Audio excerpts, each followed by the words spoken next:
All right. What's going on, Geeks and Geekettes? It's another episode of the Countdown to the Geekcast. My name is Ted, aka Steady. Joining me is my partner in crime, the one and only Matty B. You. Let's go. I don't know if you guys love that last episode that we're going to get into later, and also some awesome Mandalorian news. But, let's go. I'm excited. And joining us, you know him very well. He's been all over social media in the last 36 hours. From the Legacy Nerd, it's Daniel. What's going on, man? What's going on? It's been a while since I've been on the Geekcast. It's good to be back. Definitely been a while since you've been here, but we've been doing a lot of collaborating, more so off camera, and tonight is no different. Before we get into that, we are going to be talking about The Last of Us, yesterday's episode, Left Behind, number 7. It was another banger, if you ask me, but we'll talk about it. So stick around for that. We also have some other geeky weekly headlines that I kind of want to talk about, but first we have a very special guest here with us today. He has a major Power Rangers event that's dropping in about 10 days, and that's one of the main reasons why Daniel's on the show tonight. From Morphinominal, Texas, y'all make some noise for Adam. What's going on, brother? Yeah, live show, baby, live show. That was awesome. That was really cool. How you doing, brother? I'm doing really good, actually. Thank you for joining us, man. This has been an event that we've been keeping our eye on for like quite some time, and we've been seeing events happen like every month, every week. And this one, we kind of think like, okay, cool, it's a great lineup, and then you get another guest, and then another guest, and it just hasn't been slowing down. Here we are, 13 guests later. I would argue this is probably one of the bigger Power Ranger events that have happened in years. Daniel, why don't you go down this list, man, and talk to us about who we're going to see. So there at the bottom, you see we got Blake Foster, as you guys know, Justin from Power Rangers Turbo, now all grown up. We got Campbell Cooley. He is, I guess, he's a voice for a lot of the villains in Power Rangers. He recently did, I forget his name, but the magician in Dino Fury. And we got Caleb Benoit, kind of the comedic relief from Ninja Steel. Dwayne Cameron, Mercury Ranger from Operation Overdrive. Abraham Rodriguez, the Gold Ranger Nate from Power Rangers Beast Morphers. His teammate, Jazz Badwulia, I need to ask him how he pronounces that before I talk to him for sure. The Blue Ranger from Beast Morpher, Gorilla Ranger. Then we got, was he Cheetah? I think it was Cheetah, if I remember correctly. But Rory Travis, the Red Beast Morpher Ranger, the leader. Then, of course, we got Jenna Frank from Team JDF coming. A lot of you know is actually Jason David Frank's daughter. She will be in the upcoming Legend of the White Dragon, which is definitely Power Rangers related.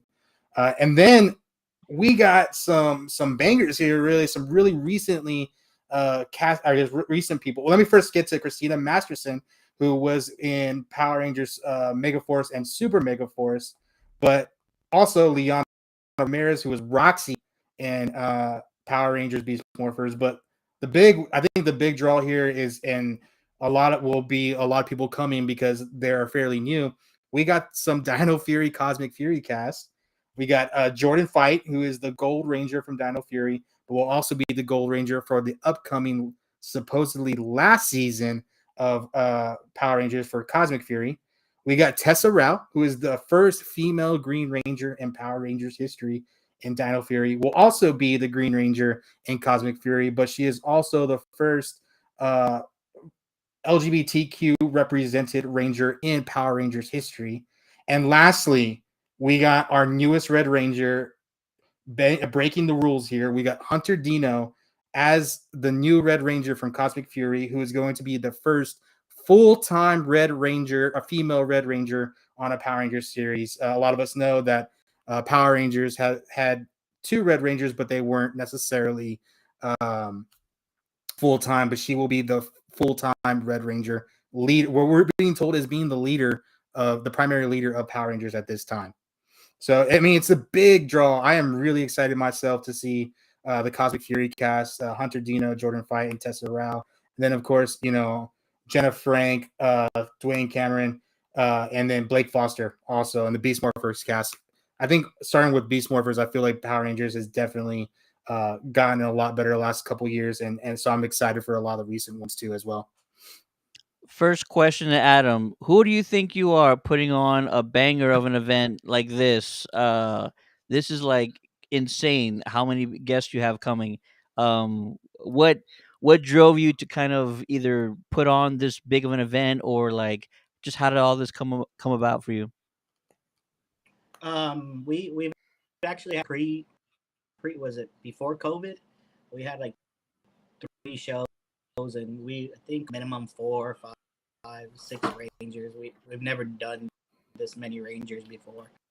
Main reason we brought it back was I would go to Comic Cons again and run into, hey, when is Morphinominal coming back? And I was like, I don't know. They're like, oh, we love it. It's such a good event. And kept reaching out for it. So we're just like, you know what? Let's do it again. Did you expect it to get this big, like 13 guests? Did you have like a number you were aiming for, and it just kind of snowballed? Yeah, I was aiming for like maybe 5 max. That's you almost tripled your goal here for sure. Yeah. I actually met Adam on Saturday when I was at the Austin St. John event here in San Antonio, and got to meet him, got to meet his family, who are wonderful, by the way. But we were talking about how he started Morphinominal, which I think is a pretty great story. Adam, did you want to talk about that? Yeah. So originally, my son, he was maybe 3 years old. Power Rangers. He was all into Megaforce, Super Megaforce. And I was buying him all the keys, and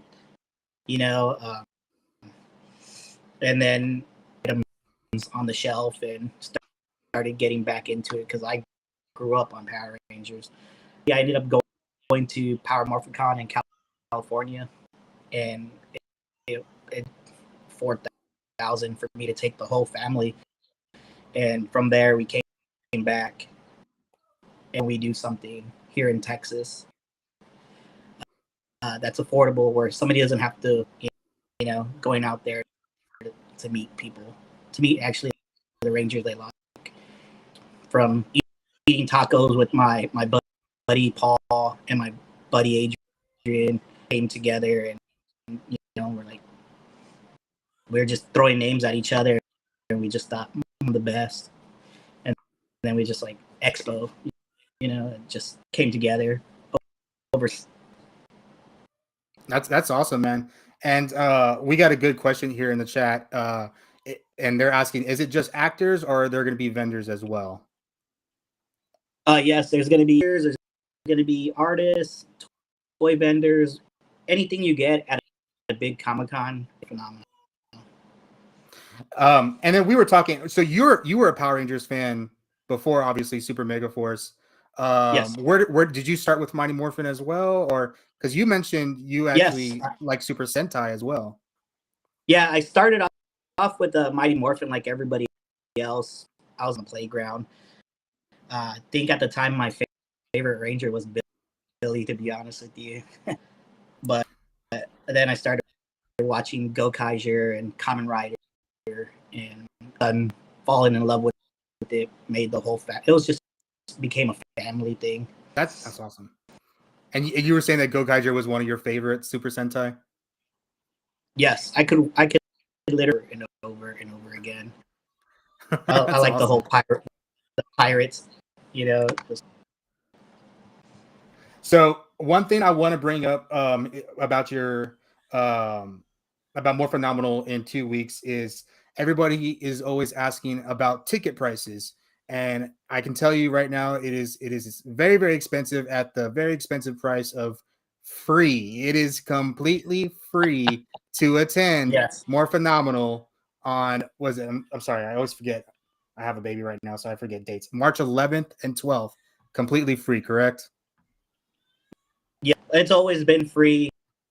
That's why we always use them all, so the kids can go and get their autograph. You know, I like I said, when I went to PMC and you're paying to get in, Mm-hmm. and then you want a bunch of autographs, so I was like, wasting money on a ticket or admission to get in, you can waste that money and get your graph or picture with them. So I do want to go over. I know a lot of people are asking about pricing of the autographs and pictures, and I want to say that this is one of the most reasonable prices I have seen for autographs and pictures. Mostly, almost everybody is about $60 for an autograph and a picture. I'm seeing most of them are 40 for autograph, 40 for picture. Some of them are actually lower, like Christina Masterson's a little bit lower. Jenna Frank, Caleb Bendit. So, guys, I mean, this is a very affordable way to meet a lot of your favorite Rangers at one time. We've all been to cons where they're, $100 for a picture and an autograph, or even more, honestly. So this is, I really want to thank Adam and helping getting these prices very reasonable for Ranger fans, so that they can attend and get to spend time with their favorite cast members. That being Absolutely. said, you said you had Morphinominal in the past in 2017, 2019. Do you think this is your biggest one so far? I'll find out in 2 weeks. Guest wise, yes, I think it's the biggest we've ever had. Guest wise, our old vendors back, and Yeah, we appreciate all the vendors, all the artists that we sell the booth space very reasonable. It's like $50 to even artists. It's lower. It's $40. You know, and I want to say, like, as far as a Ranger convention, you got Morphinominal. You got Power Morphicon on the West Coast, which is Yes. you would have to go all the way to Anaheim to yes, have the big convention, and then you have Ranger Stop, like, which is Atlanta, Florida, which is all on the East Coast. Guys, like, this is the most affordable one. If you are thinking about going to a Ranger event, this might be the one. Texas is a lot cheaper than a lot of different places. The hotels here are a lot cheaper. The food here is a lot cheaper and better. I'm going to say we love our Tex-Mex. We love our tacos. We love all of our stuff here. So if you are thinking, I might fly down for the weekend, this is the event to fly down for the weekend. You got, what is it, 12 Rangers, one cast member. We got Ranger related. We got everything. We're going to have vendors. We have cosplayers. We're going to have high profile YouTubers. Yours truly, the Legacy of Nerd, will be there chatting up. We were going to have, of course, the Countdown City Geeks will be there. So, guys, this is going to be a big, big event. I've been talking with Adam, man, like for a month now. And every time, like, I would see him, I would just talk to him on text, and then he'd be like, "We got Tessa Rao." And I'm like, "What the heck? How did he get Tessa Rao?" Well, if anybody was really noticing all the guests on TikTok before anything, so if you look at the TikTok, you kind of see me announcing it secretly. So yeah, you were. I remember seeing that. But see, the thing is, you had already had Hunter Dino and Jordan fight, so I just thought, oh, they're in the picture, So, and then you got Izzy coming. Yeah, so, and she's coming all the way from New Zealand. So, yeah, here's your to get that autograph or that picture with her.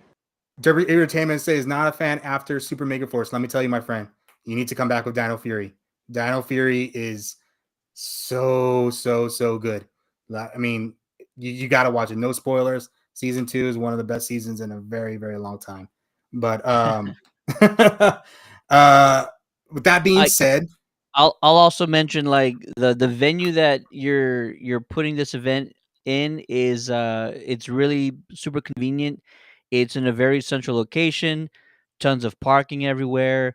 There's a food court that's kind of a little off to the side of the event, and it's all indoors, right? And then also, somebody Yes. asked if there was vendors. There's ton of vendors, yes, but also this is in a mall that already has a ton of like geek themed retail stores. Yep. So if there's after you do your shopping with all the vendors, also take a couple of laps around the mall. There's a lot of local artists, a lot of local collectors that actually post up in the same venue. So just be sure to take a walk around and check out all the other merchandise within the malls, within the mall and the stores around because they're incredible. You can find pretty much anything, almost anything you want in this mall. But yeah, March 11th and 12th, 2023. Be sure to check out More Phenomenal on social media to get updates. There's also a layout of the venue, subject to change because it's a pretty big guest list. So if the layout changes, don't get upset. Subject to change. I'm letting you guys know right now. All right. And where can Yeah. they go to find you, Adam, for all the other info that we may have missed? Now we got a Facebook. We're on Twitter. We're on Instagram. Pretty much every outlet there is, we're on there. And I know a lot of people like to get memorabilia when they're at these cons. Adam does have an exclusive More Phenomenal 2023 shirt that he is making or that he's going to have at the con ready. You can actually already order it to pick up at the con through his More Phenomenal site. I think it's Eventbrite is where he's putting it on right now. He also does have some. No, you're good. Oh no, I was gonna say you also do if you're someone that needs to be in and out. He will have some VIP access badges as well. Those all come with different autographs, pictures with Rangers, a T-shirt. He has a bunch of different packages. So if you need to be in and out in a hurry or for whatever reason, but you got to meet Hunter Dino, you got to meet Tessa Rao, then he definitely has those available. But Adam, I wanna thank you. I appreciate you for coming on tonight and talking More Phenomenal. And thank you for I've been so excited about this for like 2 months now, and I was like wondering like, am I cool enough to email Adam? I don't know what to do. I was asking Ted like, what should I do? Should I just like say hi or something? But I'm really glad you to have guys met are great, you, to be honest with you. Like I said, I was on social media, networking with us. It helps, how can I say it, like demographic for people, and some of their page that they wouldn't see on ours. Well, I can say we're all very excited for your event. I know we've been talking about it as a team for about almost 2 months now. So Awesome. we've been planning for it for a while. So I appreciate you being on. I think everybody usually here on the Geekcast, we're going to get ready to start that portion of the show. Adam, if you'd like to stay on, you're more than welcome. But I think we're going to start to shift over to the second part of the Geekcast. Am I correct, Ted? Yeah, absolutely. So we appreciate you, brother. If you wanna hang out, you're more than welcome to, brother. No, I appreciate you guys having me on. Phenomenal, but I'm ready to eat dinner. I would completely understand, man. I think we'll all probably be texting you later, man. And if you don't, we'll probably text you tomorrow if you're okay with that. All right, cool, man. Thank you. Absolutely. Guys. Bye. Appreciate you, man. Peace. More Phenomenal. Yes. Putting themselves on the map. Anybody else has any questions about the location or the venue or anything else we can try to answer? We will try to answer it. And if not, we will direct you exactly where you need to get to, and that is the More Phenomenal social media pages. Can I just catch up on a few comments? I don't want to leave anybody high and dry here. Zio to Hero podcast, make a bunch of great comments. The Braun Fett says hello. McKalen, I hope I'm saying that right. Yep. Says, hey all, hello, how are you? Rick, our buddy Rick Kane says, congrats on the 450 YouTube subscribers. Appreciate you, brother. Thank you so much. Kenobi, good buddy of ours. Hello there, part of the Geekcast team.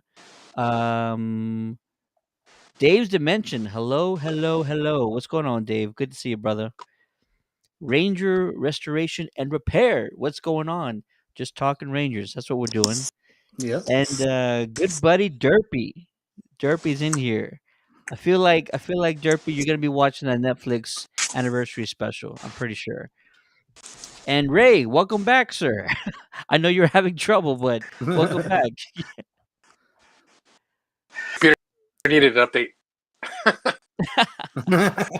We'll get you caught up after the stream's over. And then Kevin Quinn, Mr. Kevin Quinn says Capital City Comic Con is getting the actress that played Tony Stark's daughter from Endgame to Nice. the Lansing, Michigan event. That's pretty dope. There's a ton of questions I would like to ask her about Endgame. That would be amazing.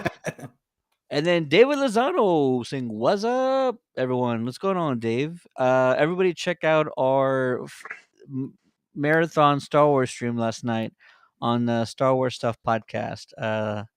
Do that. That was pretty awesome. We had a lot of fun. So I don't know if anybody has realized, but we are actually streaming this on a lot of different channels right now. We are streaming on Countdown City Geekcast on YouTube and Facebook. I think we're also streaming on Maddie B's YouTube as well. And then we're streaming on the Legacy of Nerd on YouTube and Facebook. So I got some of my moderators are in the chat right now, and they are dropping links for everybody, any creators. They're dropping links in the chat, which I appreciate you guys doing. So thank you so much. And before we get to our topic of the night, we are going to be talking about The Last of Us in like 2 minutes. But I did tease Daniel earlier, and now I'm going to do it publicly. Daniel put out just an incredible interview with Austin St. John. And this was on Saturday. Ray was there and he helped put it all together. So props to Ray as well for being awesome about everything that he's doing for the team. And then Daniel, who I think, you've done a handful of interviews, but I can still tell when you're nervous. And I tell you, no, man, you're good. You got this. You're prepared and everything. And when I saw the video runtime, that was the first thing I noticed. I was like, Daniel talked to Austin for 20 minutes. I Yeah. was like, wow, a 20-minute video with Austin? That's impressive just right off the bat.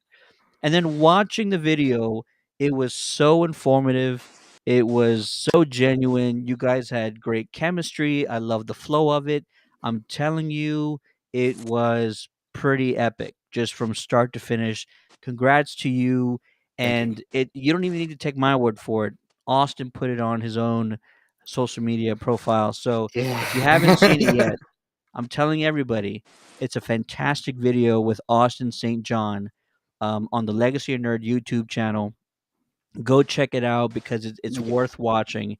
And there's so much information in there about all of the fan stuff that Austin is doing with this new fan word, not new, but with this fan word sort of Platform. fandom club, yeah, platform that they're working on. So yeah, check it out. I highly recommend it. It's been a pretty crazy 36 hours for you, man. How you feeling right now? It's weird. Like, my face was Austin St. John's some social medias, and I was like, I think I was on the phone with you, and I was like, dude, he has like 500,000 like followers, and my face is like right there. And I was like, oh, but I mean, the interview was, I have to say, like, meeting one of your heroes is very intimidating and very scary, and I'm glad Ray was there to help me and film. But I remember the first thing I asked when we were done, I was like, Ray, how long was it? And he's like, it was 20 minutes. And I was like, holy, like, because my goal was to try to get him to get that interview 10 minutes, because I feel like, man, everybody asks him the same questions all the time. So I kind of designed the interview a little bit differently. But yeah, man, it was great. It was fun. I feel like this is like I hope this is not the peak, but it feels good. Like it's good for me and my fandom. As like, this was, as good as it's gonna get for me, I feel. But hopefully there's more things to come. I want to thank the Countdown City Geeks, and I don't know if a lot of people know on the Countdown City Geek side, but the Legacy of Nerd side know that I have actually joined the Countdown City Geeks. I am now an outlet for them. The Legacy of Nerd is going to be their sister channel. And if you guys haven't noticed, if you haven't checked out the website countdowncitygeeks.com, I've already been writing articles on Countdown City Geeks, some Power Ranger one there as well. So it's awesome being part of this team and not doing everything on my own. That's awesome. That's been really good. I've been lucky enough to have General Kenobi in my corner, helping me out when I needed it in the past. But now being like, we're all on the same team. I just know I know I can count on you guys, which is awesome. Legacy of Hollywood. I'm loving the comments. We should do a hashtag, right? Hashtag legacy of Hollywood. That's fantastic. I mean, look, it's you can't like it's hard to process. It's Yeah. Jason, the Red Ranger. It's like the first leader of the team. Like that's pretty epic. I mean, I called my mom and she knew crazy. exactly what I was talking about. So that says something. So she was like, "That's the first toy we bought you, right?" I was like, "Yes, it was. It was." So There it is. it was really Hashtag legacy of Hollywood. cool. Thanks, Awesome. LeBron. And listen, keep following all of us while we're, ramping up to more phenomenal because we got a lot of stuff that's in the works. And so we can't wait until it happens. And hopefully we'll be completely prepared for it because it's going to be a great, busy, and crazy weekend. But we're all Yeah. here for it. Y'all stick around because it's time to talk Last of Us. This is our Last of Us discussion series. We talk about every episode the night after they drop on HBO Max or just regular HBO. If you haven't seen one of our discussions on The Last of Us before, they always start with a summary and they go a little something like this. Episode 7, Left Behind. If you haven't seen it, spoiler alert, so you've been warned. Episode 7, we open up with Ellie panicking as she struggles to save Joel from a stab wound he had suffered from the last episode. He's actually arguing with her, telling her to leave him, and saying to head north back to see his brother Tommy. Let's take another flashback. Ellie, when she lived in the QZ, and she's sort of struggling to get acclimated to the lifestyle within the QZ.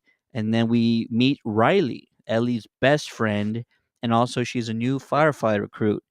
She gives Ellie a tour of this old deserted mall, and the two of them argue over what the fireflies actually stand for. They also confess their feelings about toward one another toward the end of the episode, but the fireworks are short lived. An infected who lay dormant in the mall reanimates and is able to infect Riley and gives Ellie the scar that we were already all aware of.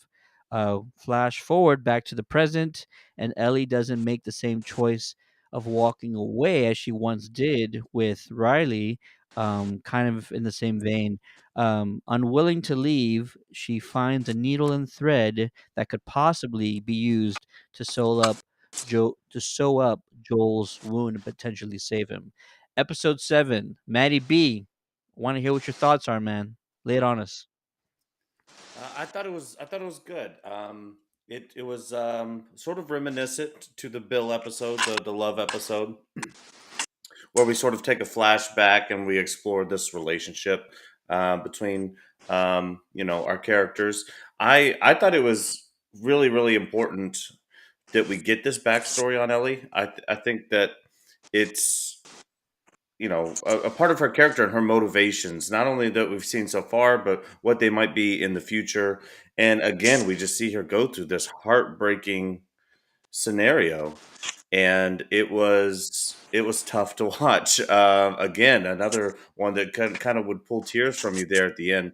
I think it was also really cool to kind of tie in. Okay, this is how she ended up with Melina, I think that her name is, with the Fireflies, Yeah. and kind of setting up the rebel forces, if you will, through this character. But I saw a lot of people saying, "Hey, this is a bunch of woke filler." And I did hear those same people saying the same thing about the Bill episode. So I'm a little bit thrown off by that because here we have a main character with a flashback very similar. But anytime you give me a post-apocalyptic mall, I'm down with it, especially when things work. So for me, I thought it was a solid 9 out of 10. Again, they they knocked it out of the park, in my opinion. Absolutely. The first time I had experienced zombies in a mall setting was either Zack Snyder's zombie movie. What was it? World War Z, No. Zack Snyder. Day of the Dead, Day of the Dead, maybe. yeah, or yeah, Dawn of the Dead, yeah, Dawn of something the like that. Dead. Dawn Dawn of of the Dead, or it might have been one of my all-time favorite zombie game, first-person shooter, Left 4 Dead. There's a mall level in part 2, I want to say, and that Left 4 Dead mall level is just incredible. And so yeah, anytime you get zombies in this type of setting, it's pretty epic. So loved it. Zero to Hero says Ellie went back for Riley. She stopped and went back, same as she did with Joel. She always goes back for the people she cares about. That's interesting. I agree with you that she stopped and went back. I feel like though, like going too far, kind of was the thing that might have allowed all this to happen. And I know it's interesting, right? Or maybe she's just remembering that she went back. But I agree with you that these two things are so similar.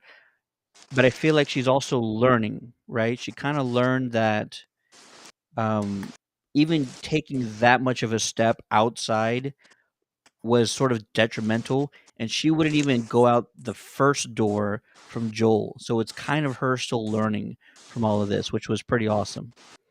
Retro Ray, let's get your thoughts on episode 7, man. I mean, it started out, of course. I check out the photos. When I mean, it pretty much spot on. But overall, same thing. The mall scene, everything. They're planning on running away together and fell back. So now it kind of leaves off because it just pops off to the very end. And it happens during the time frame. Are we going to get another flash? So definitely a lot of questions. But Yeah, I think you're. We kind of cut out the last part of what you were saying because I think the mic is on the fritz a little bit. But no, we heard most of what you said. Repeat that last part one more time. you questioning what's going to happen. So it just leaves you and it goes, and then are we going to get later on? So what happens to her after? Oh man, your mic's cutting out like every other word now. We'll come back to you. We'll come back to you. Okay. We'll come back to you. Daniel, your thoughts on episode 7, man? So I haven't been on the show since you guys started reviewing the episodes. I do want to start, like, I find this series very more original than the things that we have gotten in the past. Kind of zombie related sort of thing. Definitely in the spirit of zombie. That being said, this episode I think it was good going back, like kind of taking a break from the journey to see where that she has been, because we saw her, she just started off with, she was being held prisoner in that room and they were like asking her questions, and that's where her story started for us. And we just kind of got these, I've killed before, and I've done things before and stuff like that. And we can see that she was actually, it looks like her plan had been to be, at least try to be, an upstanding citizen of the QZ, because she even talked with her friend Riley the entire time, like, we're being trained to kill fireflies, Right. we're not the ones bombing these places and hurting people. So her coming in, seeing her, I guess, mindset before this journey started, because you can mean, like, when the QZ started, like when she got out of the QZ, she was already attacking that guard. So clearly her mindset had changed from, I guess, at the end of this episode to, when she met Joel and was about to go on that journey. As far as I remember, I was telling my fiance about this, like, it's just another thing that this girl is not supposed to be experiencing with Joel. Like, she should not be having to stitch him up, or treat a stab wound on a man, who's sort of like a father for her. Like, Yes. she already like paralyzed someone and pretty much killed somebody. She's already had to do things that she is not supposed to do, and you get to see her be a child for a second and go to the arcade and get to play Mortal Kombat 2, which I was like, dude, that would have so been me too. Like I would like, let's play Mortal Kombat 2. And her having a little bit of I guess, a personal life as well with Riley, and seeing the relationship ultimately she wished she could have. Um, and then her being introduced into, yeah, this life sucks because this whole world is overrun at the very end of the episode. And I think I told you earlier, Ted, like I got very busy doing something at the last 2 minutes of the episode, so I had to go back and kind of ask like what happened.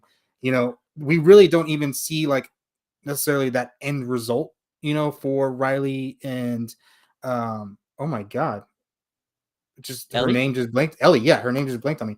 And Ellie, on how they left the mall, but we just go straight back to Joel. And I really thought this episode we weren't going to get Joel at all. I literally thought it might be him, like them going into a house like they did, and then the rest of the episode was just a flashback. So they kind of did that in episode 3, with the Frank and Bill, is Frank and Bill episode, Yeah. where they kind of intertwined a little bit of the journey, beginning and end with their story. So I think it's definitely their pattern of how they want to tell stories. If they want to, I guess, expand from what they want to do. I have never played the game, so this is all new to me. I understand there's a lot of things that they're changing. I saw the little thing they said, we're keeping the things that are good, and then we are trying to do better where we think we can. So if it's great, we're not changing it. But if we see a better avenue, a better path to take, we're going to take it. And it looks like so far they're I think keeping that in mind when they keep on going with the more of the series. I just lost my words there. I'm sorry, but yeah, I actually didn't get to see the previews for next week, so I'm kind of with Ted. Like I don't know what the previews are for next week, and that's a very weird thing for me. So It's a very hard thing to do. It takes a lot of discipline to do that. Disney Plus mode here. Don't know what's happening next week. Could be crappy. Probably not. Probably it's The Last of Us hasn't been crappy yet. But even the filler episodes have, like, this is a filler episode and it's good. Like it's You hard. know, yeah, I kind of, and I'm kind of with Zero to Hero here. He says we really needed this Ellie episode. I think that the title Left Behind has multiple meanings, and I don't think this is too much of a stretch. In this episode, a lot of it is sort of like the death of Ellie's childhood. This is the first time her really experiencing any sort of trauma, that we're aware of, at least, right? Even when she's talking to Riley, and she's asking Riley, like, "Hey, have you ever seen a dead body?" And apparently Ellie hasn't, because Yeah. she is so interested in this corpse that is like in this hallway. So for Ellie, she's been very sheltered from like anything dangerous, anything infected or zombie related.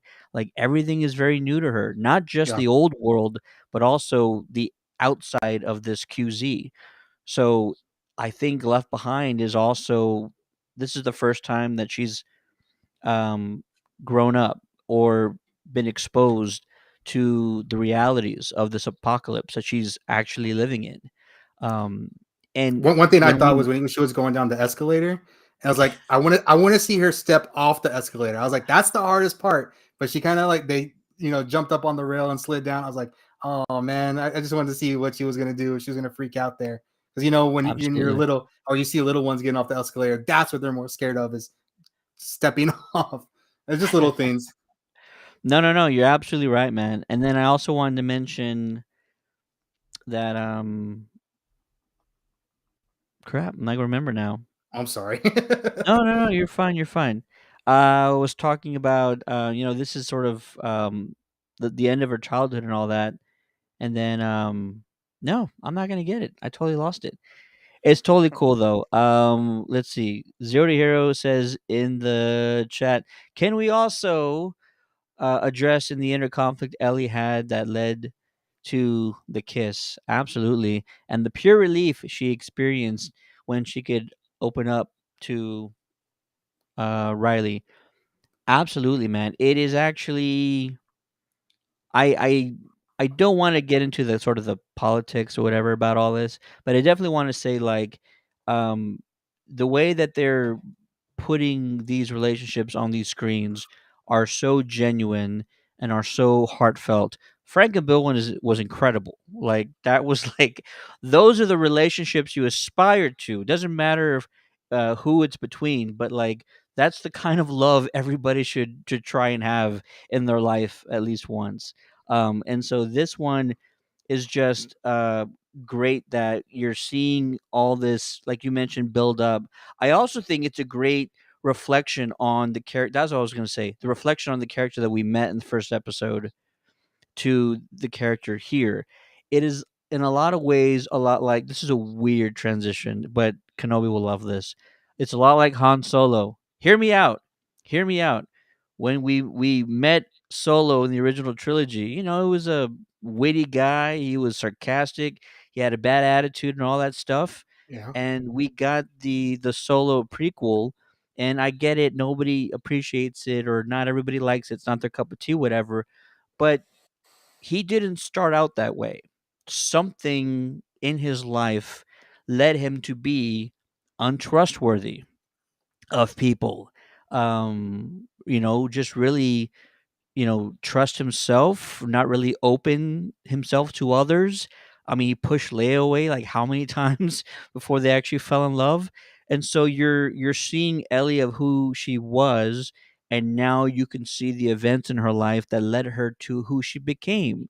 And she's way more of a potty mouth when we first met her in the first episode. Yeah. She is way more abusive to people verbally or just with the attitude everywhere. So it is interesting to see the events in her life that shaped the person that she is when Joel first meets her, for example. I think they had to be really careful, of course, with the audience and the atmosphere being what it is on how they approach that relationship with Riley. You can tell they were definitely teasing it, and I think if you're gonna do it, that's probably the most tasteful way you can do it. And then you took the focus right back off it because they are in an apocalyptic world. Like they didn't even get a second to like enjoy it, enjoy being in love because look what happened. So um I think it brings it back. Like, yes, there's these moments that these people have, but ultimately this world sucks, and you're not going to get a second to enjoy it because you really need to be watching your back every second in this world, whether it be from just people trying to raid you or the what they call them clickers or whatever they call them. So they definitely played that really well because it happened really quickly. No, absolutely. Maddie B, any other thoughts about the episode, sir? No, not really. And again, it looked, as far as their relationship, it just looked like normal teenagers who have a crush on each other and they're kind of awkward. You know what I mean? Yeah. To me, it played off as completely normal. It didn't seem forced in any way. I didn't think that it was agenda driven like some of the rhetoric that I've heard. It just seemed like two awkward teenagers who shared a kiss. Like it, just any normal thing in any other movie in this scenario, especially in a mall with 80s sort of throwbacks. It was all kind of themed appropriately, in my opinion. But as far as the episode goes, I was actually hoping we could get into where she gets picked up by the Fireflies, and maybe that'll come next. That's Um, what I was but wanting to see too. Yeah. because it's about to get a lot tougher for her, because now she's basically going to be held as a prisoner for doing nothing wrong whatsoever. Because we see that in those first few episodes, so her journey is about to get even more rough than it already has been. And I think that even doing these things like having to sew up Joel and all of that, like she'd much rather be there than sitting in a prison cell with the Fireflies. So Yeah. there's a lot of like juxtaposition and different emotions that she's going through. I'm just glad she got the second part of her book. puns intended, whatever it is, so we could get some more dad jokes out of her. But I can't wait till the next episode. I do hope for a little bit more Joel, but these little side steps, to me, it's not filler because we had so much that works with the story inside of it. As far as the Fireflies and how she goes into their captivity is what we're leading into. So yeah, I liked it. So that's all. I'll stop talking now.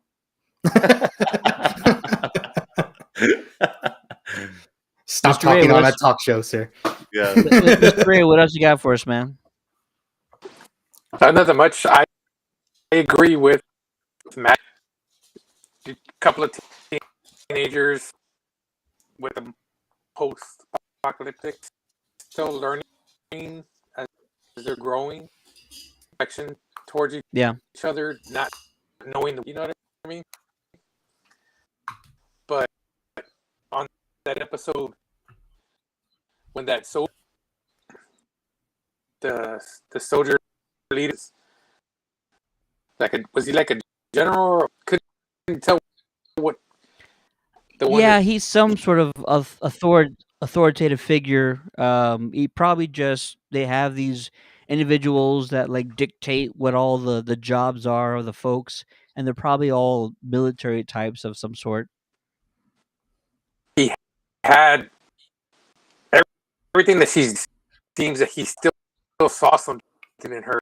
He was telling her, you can be someone up here, with the rest of them. Something in her for some reason or another. Constantly be put into the break, kind of like the break, kind of, or the whole locked her up. Oh man, last couple of words cut out again with the mic. It's tough to hear, but no. I like that there was people trying to steer her in the right direction, because you're right, they did see something of value there. There wasn't sort of too many lack of individuals that wanted to support her, but I think because her best friend had already like ran away at this point, that she's already like lost everything. She's got like nobody else to trust. She's clearly like bullied by others. So these are all great ways of learning more about this character.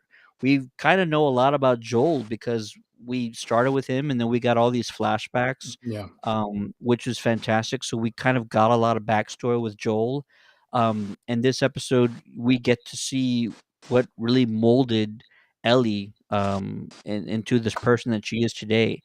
I'm really excited for the next episode because I really want to see Bella Ramsey when she's put into this new element of like she's fending for herself, like dad is out of commission and she's got nobody else, but she she clearly is not going to leave him. Like she's here to save his life, and I don't know how that's going to work out, but she's not going to not try. And so that determination, that will that she has, that Ellie has, that's what I'm really excited to see happen in this next episode. So I'm really excited for it. Should be good. LeBron is still worried because winter is coming. That's good. Yeah, absolutely. I guess that's it. Any final thoughts on the episode, Dan? It was good. I called it a filler, and I think Maddie said it better. Like, it's not necessarily filler, although it didn't necessarily progress the story that much. It expanded the character. So I want to take back that filler because I think Maddie explained it much more better than I did. There you go. There you go. And if you guys have any other thoughts, or not really theories, some of you guys have already played this game, but if you have any other thoughts on the episode, by all means, drop your comments drop your thoughts in the comments below. Or if you're listening to this on the audio podcast version, you can always email us on the contact page of our website at www.countdowntothegeeks.com. Zero to Hero says, episode was based off a comic and a DLC from the game and was done much better. Nice. There you go. And LeBron says the DLC was not filler. There you go. Fantastic. I can't wait. So what we got? We got 3 more episodes, right? 8, 9, 10, I think is all we're getting. 10 episodes. I have no idea. I assumed it's probably 10 because HBO always does 10.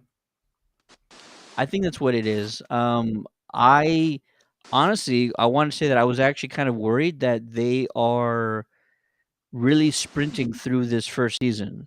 Like I kind of really wanted something more expanded, like really diving into these characters and the story. And I think in a way they are, but they're still like accelerating the time that they're spending in this world. We're not going like day to day here. It's been probably the better part of a year that we've already been with these characters across 7 episodes. So when you think about it, that's a really fast time frame. But I'm still liking it. I'm still enjoying it. Zio the Uh, Hero saying 9 episodes. So 9 episodes. yeah. Great. We just lost one in my in my head. We just lost one. So wonderful. Let's see here. We are now going to jump to just a quick couple of headlines, some things that you may or may not have heard about. The first of which is actually pertaining to an old Walking Dead character that we're all familiar with, Stephen Yoon, who played Glenn on The Walking Dead. Remember how big Glenn was? I mean, he was like a fan favorite across the world. Stephen Yoon is going to be joining the cast of the Thunderbolts in an undisclosed role. Usually that means a pretty important role, but I want to get everybody's take. Matty B, we'll start with you, sir. Not sure. You probably watched a little bit of The Walking Dead back then when Steven was on it. But when you bring a guy like Steven, who he was fantastic in Nope, do you think that they might put him in a kind of a bigger comic role, or is he just kind of filling in some sort of side character here? Hopefully, it's a bigger role. I mean, I definitely do remember his impact through The Walking Dead. I mean, it was definitely a fan favorite. People were very excited to tune in every week to see him on there. And I like things being added to the Thunderbolts. For some reason, this is one of those projects that keeps getting pushed to my back burner. Like, I almost forget that it's going on a little bit. So, yeah, seeing a new casting update, I don't think that they would bring him in to not use him in his best way. I would assume it's probably for a larger role. I really hope so. And real quick, Zero to Hero says, can I also just add that they did justice for the 2005 Austin background in episode 1? Yes, going back to The Last of Us. They absolutely did. Props to them for doing that. And they filmed it in Texas. I wish I had known. I would have gone and probably tried to sneak a peek. But yeah, absolutely. LeBron Fett says, Glenn was the best delivery guy ever. He absolutely was. He's killing it with Invincible, but I still don't trust Disney. You know what? They brought in Harrison Ford. Like, I Yeah. can't wait to see what Harrison does in the MCU. And I don't expect a lot from Ford because he's just so up there in age, but like he wouldn't have said yes unless it was like something worth doing, right? Like that's the only thing I can think of. Or he's probably not doing a ton of things because Red Hulk anybody? He's just probably doing a bunch of voiceover. That's what I Probably. assume. Hey Harrison, you could just stay at your house. We just need you to record these lines. We'll do the rest and we'll just throw your name on the poster. How's that sound? I'll do it. That's exactly what he would say. Daniel, your thoughts on Steven joining the MCU, man? So, like Nerd Affiliated said, the first thing I thought was Invincible, the TV series with the Walking Dead creator on Amazon. Yep. So he, even on just his voice acting right there, is very pained. I see Steven, and I almost see, I don't know if anybody's familiar with the character Speedball. When he joins the Thunderbolts, he becomes Penance. Speedball Ooh. was the reason the Civil War happened in the comics. He kind of has that feel to him. Then again, I mean, it could be completely different. But I think he proved himself on Walking Dead. And I love him in Invincible, even if it's just a voice acting role. I have not seen Nope, so I won't be able to tell you there. But I mean, they got a good actor. Hopefully, they use them right. Nerd affiliates is trying to do Civil War. You mean like do it closer to the comics because they tried it once already. Yeah, Let's see it's a here. Ford possibility. was offered a lot of money. Disney just writes zeros until you say yes. Blank checks, man. Blank checks. That's what they do. Yeah, absolutely. Retro Ray, what do you think, man? Is this a cameo? Is this a side character? Are they gonna put him in a super suit? What do you got? Let's try this one more time. Can you hear me We can hear you a little bit. The mic is like going in and out. now? So Give it nothing. a shot. Yeah. No, we can hear you a little bit. Okay. Sure. If it if there were not Civil War part, but the Thunderbolts were Red Hulk is going to be interesting. Yeah. They got to do it. I've been harping Yeah, for it since like phase 1. I'm like, "Come on now, Red Hulk, let's get this over with." I was hoping that was going to be another Hulk movie down the line, but we found out later that they don't even have the rights to the Hulk character to do a solo film.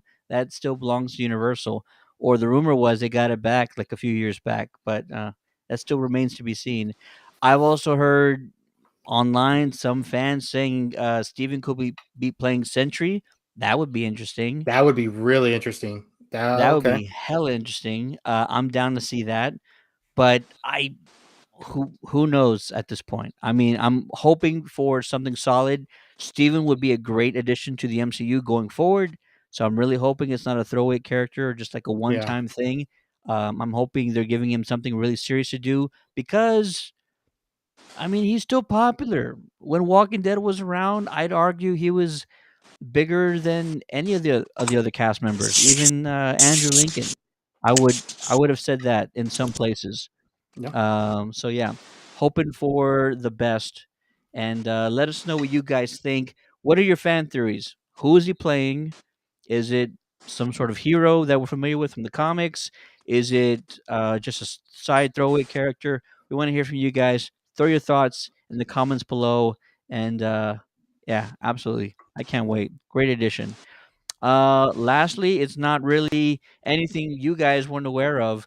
It's really just The Mandalorian. We are days away, less than 48 hours away from the premiere of the third season. We're all excited. We hope you guys are too. And just look at this. Look at this poster. I mean, come on. It is epic. We're gonna be doing a watch party, Maddie B. Is that what we're gonna be doing? Yeah, I hope so. We did watch parties for Kenobi, and at least for the premiere of that one. So I definitely want to do it for Mando season 3, just the premiere and the finale. I like it. And then because it does release at a very difficult time of day. No, I'm totally excited. And also, if you didn't get a chance to catch some of our thoughts on the new season on the Star Wars Stuff podcast, I just kind of want to reiterate a few things that we had already talked about. I think the main conflict is obviously going to be between Bo Katan and Mando, and that's going to take up most of the season. But I do feel that there is some surprise big bad on the horizon. And whether or not they confront him at the end of this season or might just be a future conflict that we're going to get to, I'm all for it because I don't think the Mandalorian plot can really take up the whole season or go beyond this season. And Disney wants to really try and get us hyped for the future shows that are coming out. The Ahsoka's, season 2 of Boba Fett, all of these shows are intertwined. They are not separate by any means. I think once people like really implant that and cement that in their heads, these shows are all intertwined. They are interwoven, and you're going to be having characters pop in and out like so very often. The connective tissue between these Star Wars shows in this universe right here is tighter than like the MCU, anything the MCU has ever done. Like that's how it is. So I really hope that everybody's excited for it. I also want to get Matty B's thoughts on it. Your theories for this season, anything that you had already mentioned last night on the stream that you kind of just want to talk about again. Yeah, I mean, definitely look out for a big bad. I mean, we could get a potential Thrawn tease here towards the end, I would assume. I think that's such a cool villain to enter in. Not as powerful as like Thor in the MCU, but like that kind of character to sort of really give him some trouble here for a long time. I'm holding out hope. I know it's not likely, but getting a Cal Kestis would be really cool. Please. And or just another Jedi. Star Wars, whether you like it or not, and we all love Mandalorians, but it's about Force users, and I want to dive into that a little bit more, and maybe not just what we've seen already. I'm always open to Luke. Don't get me wrong, but I don't want it to just be only Ahsoka, only Luke. I'd like to get a new Force user in there, but other than that, the only thing that I'm really excited to see is how that Order 66 flashback comes to Grogu. Does he do it by himself? Is he connecting with Force via the Luke, or is it this new Jedi character that sort of helps him bring it out, if there is one? So that's kind of my main takeaways and hopes for the show moving forward.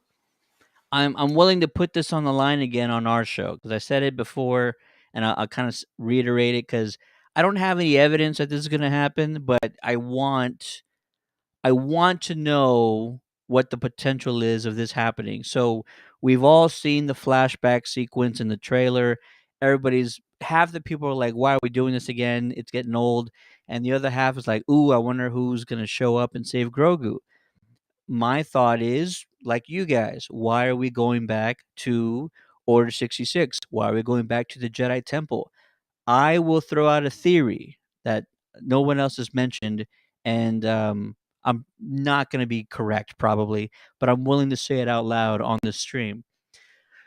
One of the things that Dave Filoni and Jon Favreau have been doing, kind of really on the down low, with all of these shows, is like correcting little things that fans have had issues with within the Star Wars universe. Midichlorians, Sarlacc pit, all those things that people complained about in the past. They've brought them back and sort of corrected those things, made them so that they weren't really big deals. If you miss them, that's on you, but they were there. The correcting of the certain elements within the Star Wars universe that fans have complained about in the past. One of the things that fans have always, harked about was the fact that why is Anakin a Force ghost hanging out with like old Ben Kenobi and Yoda? Like, didn't he just kill a bunch of kids back in the temple, back in Order 66? Well, yeah, that's what we were told. And that's what, we never saw completely. There was Padawans that he fought for sure, but the younglings, like, we didn't see that for good reason, right? We shouldn't. But what if this last flashback with Grogu paints a different picture? I would want to see one of two things happening. Number one, somebody getting all the younglings out of the temple prior to meeting any sort of demise. That would be really great to see. What would be even more interesting and would raise a lot of discussion is if Anakin walks into that one room that we see in episode 3 and he lights his saber and the younglings are terrified. Mr. Skywalker, help us, or whatever they said. And he actually hesitates. And what if he doesn't actually take any action against them? And what if he actually leaves them? And somehow they either walk out or escape or something like that. But could you imagine how much discussion would happen online if they retconned really something that we never saw? There's no physical evidence that we saw. But if Anakin were to hesitate and not, strike any of those younglings, but just kind of walk away because there's a certain line that he's not willing to pass or surpass, That would be pretty epic. That would actually like be really cool to see that sort of conflict within him, because there's always those discussions, right? Like even with Leia and her son, like there's still good in him, telling Han at that one point in episode 8, 7, episode 7, there's still good in him. But what if that was just like a little seed right there that we could see? There's still that conflict within Anakin. Even when he's already turned to the dark side, there's still a little bit of conflict within him. He's not completely gone. I think that would be pretty epic to see. Are we going to see it? Probably not. But if I was a writer in that room, I would actually put that in there. Daniel, your thoughts, man? I was like, I don't know, man. Like, I feel like that's when he was like at the height of his Vader ish in there. So I'm not sure. I mean, that would be interesting to see some conflict, and he were coming to save Grogu. That would be something like a real kind of game changer to the lore of what we know about Anakin and his fight with the dark side. So, what am I expecting? I honestly, I don't know. I've just been waiting for it. I haven't been really thinking too much about what to expect. I'm reading the comments here, and I'm really worried that some of you guys are writing a better show than we're going to get. They say, well, what if we bring in First Orders, Beginnings, Omega? What if this leads into Ahsoka? That'd be all great. I think one of the issues that the Disney Plus shows have been having is that people are expecting what is this going to lead to instead of focusing where we're at now. And that's one thing that The Last of Us is kind of doing is, we don't have to worry about what's going to happen next because we're all focused on what's happening now. And that's what I want as far as a Mandalorian story. I just want a good story to be focused there and not have, and I'm sure we're going to get something, fun, like, that will lead to the future, but I want that to be like out of nowhere and unexpected because we've been having such a great show going along. I If I want to see anything more, I do want to see Grogu develop his Jedi powers a little bit more. I would love to see him say a word. That'd be really cool, whether it be Djarin or something else. But because let's just be honest, Grogu is like 60 years old at this point. Like he should be talking a little bit. But that's kind of where I'm at right now. I didn't realize that this show was going to overlap with The Last of Us, so I didn't realize we were going to have Pedro Mania going on right now. But it's crazy. I mean, dude's everywhere, does great work. I think I read somewhere he was busy filming the end of his production for The Last of Us. So he's at least the beginning part of whatever they filmed as for Mando is going to be voice only. With I think John Wayne's son does the in suit mannerisms and stuff, or just being there in person. But that's just I would, like I said, I would love to see Thrawn. I would love to see Ahsoka show up, or Ezra, or all that stuff sounds awesome. I just want a really good self-contained story. Also, I want to see that Bo-Katan story flesh out, the Darksaber story flesh out. Where is this? If this is going to continue on beyond season 3, then how are you going to show that? Because really, I thought really the end of season 2 should have been that would have been a good stopping point if you were going to stop Mando. But if you're going to keep on going, you need to show us why this is going to keep on going. That's a very good point. Sorry, I don't know if you guys can hear my daughter. She's like having a concert downstairs for herself. No. It's a very good point. Why continue at all, right? But you're right. There has to be, and I'm pretty sure there is an end game. I would not put it past Filoni or Favreau. They actually cast Ahsoka's character with Rosario Dawson before they even started production on season 1. Let me say it again. Before they started production on season 1, they had already cast Rosario Dawson as Ahsoka. Like that's how many steps they are ahead of this game that we're all playing. We're just along for the ride. They are 10 steps ahead of us. They already know what's happening 2, 3, 4 seasons across the other shows down the road. Zero to Hero says, "Ooh, what if the Bad Batch shows up?" I'm not caught up on the animated season right now, so if that's possible or not possible, don't tell me. or at least Omega. Hey, you know what? Live action Omega. I'm here for it. Fett says, "What about Mara?" That's interesting. Yeah. I'd also throw out there, what about Mace? I am still a proponent of Mace survived, and yeah, he's walking around one less hand, but I would not put it past him to make it back to the temple, and with his kind of last moments of his life, trying to save as many Jedi or younglings as possible, and I would love to see that. Sam Jackson back as any Jedi in this new iteration of the Star Wars universe. That has to happen. Kenobi says, "I want Ted to voice dub all Revenge of the Sith now. I could probably do that. I'm game for that. I am." Zero to Hero says, "What about the hundreds of other people he's killed?" I'm not denying that whatsoever. I'm not saying Vader's good. I'm saying he's not all bad. Yeah, but you also, I think it's important to remember that becoming a Force ghost isn't like heaven. You just have to know how to do it. It's not like you have to be good. It's not like you get to the pearly gates and you're judged on your sins. I don't think it's a skill you learn in the Force. I don't think it's so much based on your actions. So, just Yeah, throwing that's that. true. That's true. A skill you learn, which has to be taught, and who's really willing to like have those conversations with him, like, bro, you killed younglings, bro. Come on now. I ain't gonna teach you how to hang out with us in the afterworld, in the afterlife. Zero to Hero says, "I need Grogu to do a double backflip." Absolutely. There are Sith that become Force ghosts as well, which is true. Are they hanging out with the Jedi Force ghosts though? That's my only question. They're not Like invited to that that. party. That is what I'm asking. Is like, why is he hanging out with all the other Jedi in the afterworld? But it's totally fine. Again, I said that was just a wild theory. I wasn't. I don't have any evidence for it. The Uh, party yeah.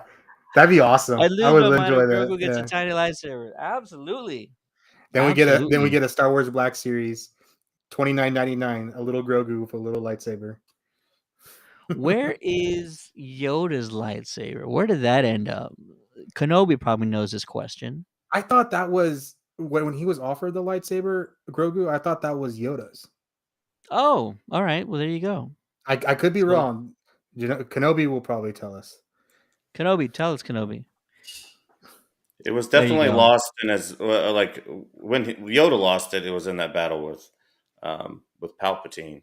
Yeah. He drops it when he's hanging off of the little pods for the Senate. So if somebody recovered it, I mean, because there was a big market for recovering artifacts. So yeah, if Luke got a hold of it, that would make a lot of sense. Yeah. I mean, they There you found his go. lightsaber at the bottom of Cloud City, so I mean, anything can come back. Anything or anyone for that matter. It's true. Still waiting for the return of Darth Maul. That should happen eventually. True. Wait, Darth Maul in Mando? In anything. Oh, okay, true. Well, because we saw him in the Solo prequel. But Mando's after Return of the Jedi, so unless it was a flashback, because he died before New Hope. Maul did. A lot of people have died a number of times. Palpatine has died, and we saw him. So, like, I think anything's possible. And there was a lot of rumors. Even Ray Park was kind of teasing stuff at one point. So I'm just kind of waiting for that to I don't know. I happen. really enjoyed the way he died on Rebels. Like, it was kind of poetic and good. I really hope they don't go, "Hey, we cloned him." Like, I really hope they don't do that because it was a good death. It was a good death scene for sure. There you go. Awesome. Any final thoughts or expectations? I really want to see was it Cosas? What was her name? Mercedes Vernato's character. Oh, we should have Kenobi on right now. Koska Reeves. Cosca Reeves. There you Yeah. go. I really want to see Cosca Reeves. And she said in an interview before that she wasn't going to be in this new season, but she also took like a very long break from wrestling. I was like, you messed with me on the Sasha Banks new name thing. So I was like, what do you? Yeah. So yeah, Sasha Koska Reeves. I really hope that she's actually in this, and that was just a big decoy or a big ploy to throw us all off, because she had a ton of time off. She didn't do very many wrestling events. She did do a few things in Japan. So I'm really hoping that we actually see her again. So looking forward to the new season. We are almost 48 hours away. So very exciting. And we will be doing a live stream, a watch party. For those of you who are crazy enough to stay up with us, should be pretty exciting. Maybe we'll even somehow convince Kenobi to do it as well. But we'll talk about that later. So we'll drop more information about that pretty soon. Also, if you're a big fan of the Star Trek Picard series, I want to let you know that we had two incredible interviews that we posted on YouTube this past week. One was with Todd Stashwick, who is a new character on the third season, the final season of Picard. He plays Commander Swan, right? Uh, and then we Captain also spoke with Shaw. Captain Shaw. And then we also spoke with writer and producer Christopher Monfett, who we just had the absolute best discussion with this past week. We talked about everything, the writing process, his inspirations for certain characters, and also we threw in some questions about Doctor Who and Dungeons and Dragons. So if you wanted to hear all about that, head on over to our Facebook page and check out those interviews with those gentlemen. um, just honored to be a part of those discussions. And I completely caught up on Picard. I told JC I would, and it's been well worth it. It's a fantastic series, and it's been absolutely incredible to see Patrick Stewart again in the uniform. He just gets better with age. And I know that's like kind of a no-brainer, but he hasn't lost a step. He hasn't missed a beat. He's still he's still good old Sir Patrick Stewart in everything he does. And this series has dove into the backstory and the childhood of Jean-Luc Picard so much more than I ever anticipated. If you're not watching it, you're missing out. Go check out Picard, get caught up before the finale. Season 3 is on Paramount Plus right now. Alrighty. That's actually going to do it for the Countdown City Geeks. Be sure to check back Wednesday for another stream of the Ghost Heads Radio Show. And then the WrestleCast is going to be coming back on Thursday. They got plenty of events to talk about. And also, later this week, Big Mike is actually going to be interviewing Casey Blackrose, who is a local talent in San Antonio, making a big name for himself. So be sure to be on the lookout for that. Thanks for watching, everybody. Really appreciate you guys. We also appreciate Adam for joining us earlier and talking about Morphinominal Texas. It's going to be a crazy great event. You're not going to want to miss it. For the Geekcast, my name is Ted, aka Steady. Joining me as always, my partner in crime, the one only Matty B. Crushing cans, crushing episodes, breaking hearts, doing the best that we can. It was a fun stream, guys. Absolutely. We also got Retro Ray. And the guy who's been smiling from ear to ear the last 2 days because he got to hang out with Austin St. John and he's all over the internet from the Legacy of Nerd, Daniel. Thanks a lot, man. Thanks. Appreciate being here, man. Awesome. Thanks, everybody. We see you guys soon, and be sure to go check out More Phenomenal on social media.